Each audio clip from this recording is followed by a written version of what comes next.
Hyderabad parade ground లో మూడో రోజు international kites and sweet festival కొనసాగుతోంది.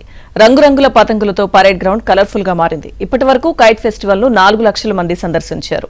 ఇవాళ చివరి రోజు కావడంతో 1 లక్ష మందికి పైగా ప్రజలు వచ్చే అవకాశం ఉంది. సౌత్ కొరియా, మలేషియా భారీ పతంగులు ప్రత్యేక ఆకర్షణగా నిలిచాయి.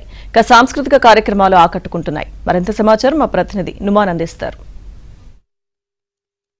మూడో రోజు పరేడ్ గ్రౌండ్స్ వేదికగా కొనసాగుతున్నటువంటి ఇంటర్నేషనల్ కైట్ ఫెస్టివల్ ఎంతో అట్టహాసంగా కొనసాగుతుంది. సో ఇప్పటి వరకు దాదాపు 4 లక్షల మంది సందర్శకులు ఏదైతే కైట్ ఫెస్టివల్ని సందర్శించారో సో ఈ రోజు దాదాపు అంతకు మించి కూడా వచ్చేటటువంటి అవకాశం ఉందని కూడా ఇప్పటికే ఇటు పర్యాటక శాఖ అధికారులు అయితే అంచనా వేస్తున్నటువంటి పరిస్థితి. సో ప్రస్తుతం మనం చూడొచ్చు భారీ పతంగులన్నీ కూడా ప్రతి ఒక్కరిని కూడా కనువిందు చేస్తున్నాయని చెప్పవచ్చు. ప్రస్తుతం మనము పరేడ్ గ్రౌండ్స్ చూస్తున్నాము. నేను పతంగ్ ఎగరేస్తున్నాను, చూడొచ్చు భారీ పతంగులు మనకి ఇక్కడ కనిపిస్తున్నాయి. కలర్ఫుల్ వాతావరణంలో ఇక్కడంతా కూడా ఏదైతే వచ్చేటటువంటి సందర్శకులను ఎంతగానో ఆకట్టుకుంటున్నాయి. 5 అడుగుల నుంచి మొదలుకొని 50 అడుగుల మేర ఉన్నటువంటి రంగురంగుల పతంగులు పరేడ్ గ్రౌండ్స్ లో కనువిందు చేస్తున్నాయి. ముఖ్యంగా చిన్నారులను ఎంతగానో అట్రాక్ట్ చేస్తున్నాయని చెప్పవచ్చు.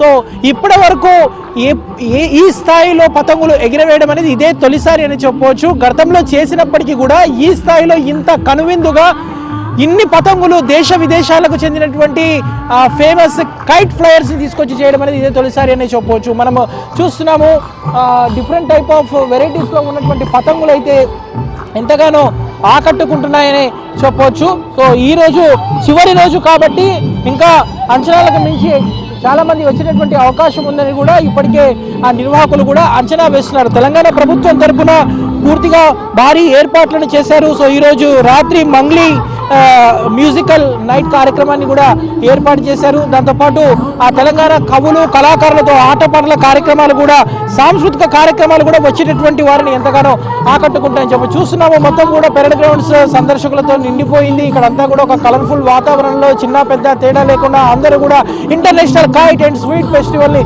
చూడడానికి పెద్ద ఎత్తున కూడా తరలి వస్తున్నటువంటి సిచ్యువేషన్ ఉంది. మనం చూస్తున్నాం డిఫరెంట్ టైప్ ఆఫ్ వెరైటీస్ లో ఉన్నటువంటి కైట్స్ ఎంతగానో అట్రాక్ట్ చేస్తున్నాయని చెప్పొచ్చు. మనం చూస్తున్నాము సో శక్తిమాన్ కైట్ కానివ్వండి, డాల్ఫిన్ కైట్ కానివ్వండి, మెట్రో కైట్, అదేవిధంగా మస్కిటో కైట్, అదేవిధంగా ఫిష్, దాంతోపాటు ప్రభలు ఏవైతే ఉన్నాయో సో అట్లాంటివి కానివ్వండి, టైగర్ సంబంధించినటువంటి కైట్. సో దాదాపు ఒక్కొక్క కైట్ వచ్చేసి 5 నుంచి 50 అడుగుల మేర ఒక్కొక్క కైట్ ఉంది. సో దాదాపు ఇక్కడ అత్యధికంగా 50 అడుగుల ఎత్తులో ఉన్నటువంటి కైట్ కూడా కనువిందు చేస్తుందని చెప్పొచ్చు. సో దీన్ని చూడడానికి ఇటు హైదరాబాద్ నగరవాసులు పెద్ద ఎత్తున తరలి వస్తున్నారు. ఈరోజు రాత్రి వరకు కూడా ఈ కార్యక్రమాలు కొనసాగుతున్నటువంటి నేపథ్యంలో కనుమను కుటుంబ సభ్యులతో పాటు కలిసి పరేడ్ గ్రౌండ్స్కి వచ్చి ఇక్కడ పతంగులను ఎగరవేస్తూ సెలబ్రేట్ చేసుకోవడానికి ఇప్పటికే ఇటు హైదరాబాద్ నగరవాసులు అయితే పెద్ద ఎత్తున తరలి వస్తున్నటువంటి సిచ్యువేషన్ అయితే మనకు కనిపిస్తుందని చెప్పొచ్చు. మొత్తానికైతే ఇటు కలర్ఫుల్ వాతావరణంలో అంతా కూడా పరేడ్ గ్రౌండ్స్ దగ్గర సందడి అయితే నెలకొంది.